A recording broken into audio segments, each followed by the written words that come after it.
அதே நேரத்துல அம்மா கிட்ட கூட தன்னோட உணர்வை சொல்ல தெரியாத என்னோட கையில பிடிச்சி விளையாட ஆரம்பிக்கும்.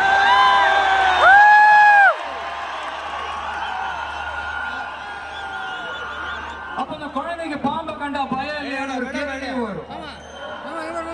பாச உணர்வு என்னன்னு சொல்ல தெரியாது அந்த குழந்தைக்கு பயம்னா மட்டும் எப்படிங்க சொல்ல தெரியும்?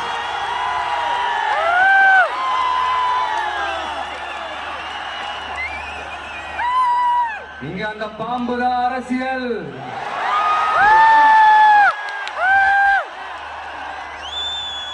அத கையில பிடிச்சி விளையாட ஆரம்பிக்கிறது தான்